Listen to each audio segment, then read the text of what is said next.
Hello everyone, আমি রিনিকা।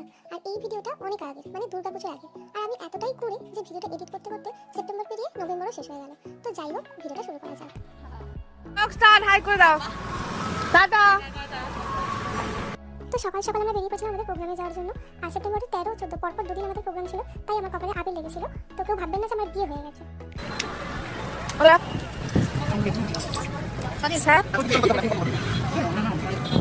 First প্রোগ্রামের দিন গ্রিন রুমের অবস্থা ভীষণ খারাপ ছিল, তাই আমার কোনো রকম রিস্ক নিইনি। আমি গাড়িতে আমার মেকআপ স্টার্ট করে দিয়েছিলাম। তো আমি চাইছিলাম না যে টাইমটা ওয়েস্ট হোক, তো আমি নিজের মেকআপটা স্টার্ট করে দিয়েছিলাম। আর সেটা পরে ভীষণ হেল্পও হয়েছিল।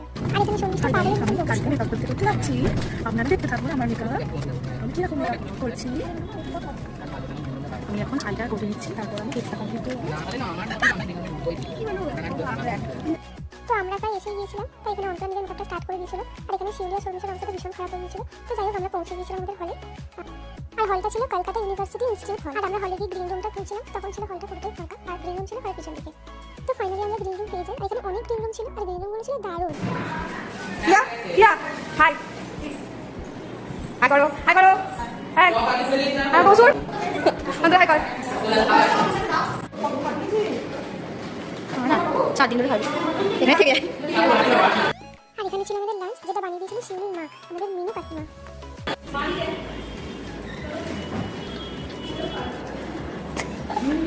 তো এরপর আমরা একে অপরকে হেল্প করার জন্য এতটাই তখন বিজি ছিলাম, তো এরপর আমরা কোনো ভিডিও ক্লিপ নিতে পারিনি। তো এটা ছিল আমার ফাইনাল লুক। তোমরা কমেন্ট করে জানিও আমার কেমন লাগছে। আর আমার আশেপাশে ওরা কিছু মারছিল, কিন্তু আমি ওদেরকে পাত্তাই দিইনি। আর ওদিকে প্রোগ্রাম স্টার্ট হয়ে গেছিল, তাই আমরা হলে চলে গেছিলাম আর পারফরমেন্স দেখছিলাম। আর তোমরা পারফরমেন্সগুলো দেখতে থাকো।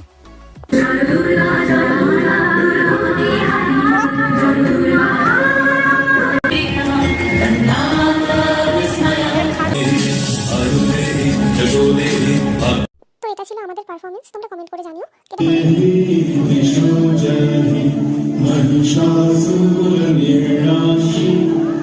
भक्तानं सुखदे नमः रूपं देहि जयं देहि यशो देहि सर्वते देवी धर्मकामार्थदायिनी रूपं देहि जयं देहि यशो देहि दिशो जय सर्वशत्रुविनाशिनी रूपं देहि जयं देहि यशो देहि दिशो जयि। ব্লগে তো 3 মিনিটের বেশি ভিডিও দেওয়া যায় না, তাই পুরো ভিডিওটা দিতে পারিনি, ছোট ছোট ক্লিপ দিয়েছি। তো আমাদের পারফরমেন্সের পর আমরা নিচে চলে গেছিলাম ফটোশুটের জন্য। আর ফটোশুট করার পর আমরা আবার গ্রিন রুমে চলে গেছিলাম ড্রেস চেঞ্জের জন্য, আর আমাদের বাড়ি ফিরতে হবে। তো ভিডিওটা এখানেই শেষ করলাম। ভিডিওটা কেমন লাগলো কমেন্ট করে জানিও। Tata bye.